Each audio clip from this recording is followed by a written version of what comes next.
중국에도 최근 이 델타 변이 바이러스가 유입되면서 코로나19가 각 지역으로 번지고 있습니다.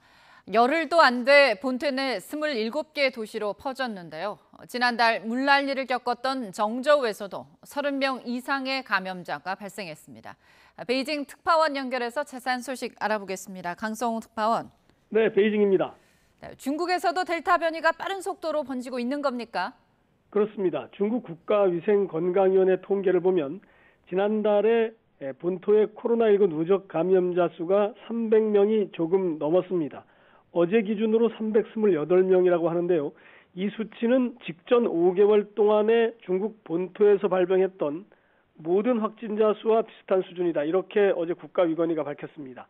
강력한 통제로 잠잠해졌던 중국의 코로나19가 이 델타 변이 바이러스 때문에 빠르게 늘어나고 있는 겁니다. 이번 감염은 지난달 20일에 난징의 루커우 국제공항에서 이 기내 청소를 담당하던 직원들이 처음 걸리면서 시작이 됐습니다.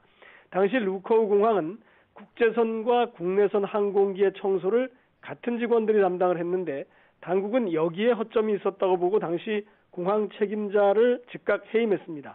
난징시 보건당국은 이번 감염이 델타 변이 바이러스에 의한 것이다라고 밝혔는데 이때는 이미 감염이 중국 내 다른 도시로 많이 번진 상태였습니다. 중국의 감염자 숫자는 다른 나라와 비교하면 매우 적은 편이지만 이번 감염이 단 9일 만에 장자제는 물론이고 베이징과 다롄 등 중국 내 15개 성 27개 도시로 급속히 퍼지면서 중국 당국은 긴장하고 있습니다. 네, 긴장한 중국 당국이 더 강력한 통제에 나설 것 같죠? 네, 그렇습니다.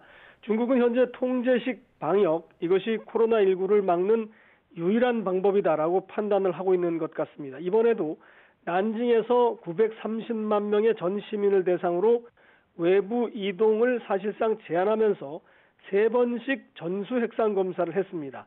또 이런 상황에서도 그런데 어제도 난징시에서 14명을 포함해서 난징시가 포함되어 있는 장수성에서만 30명의 확진자가 또 나왔습니다. 이 난징공항은 오는 11일까지 항공기 운항을 모두 취소한 상태인데 난징뿐 아니라 본토 내 다른 도시에서 산발적으로 이 확진자는 계속 나오고 있습니다.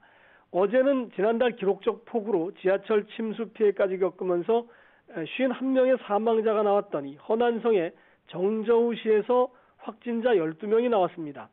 무증상 감염자가 20명인데 이 숫자까지 합치면 국제 기준으로는 30명 이상의 감염자가 발생한 겁니다. 중국 당국은 정저우시 보건 책임자, 이 정저우시 위생건강위원회 주임을 즉각 해임했습니다. 아울러 핵산 검사 음성 증명서가 없으면 다른 지역으로 아예 나가지를 못하게 하면서 대대적인 핵산 검사를 이 정저우에서도 벌이고 있습니다. 이 본토에서의 산발적 감염이 계속되면서 중국 당국은 여름철 휴가 기간에 다른 지역으로 이동하는 것을 자제하라 이렇게 강력히 권고했습니다. 지금까지 베이징에서 YTN 강성웅입니다.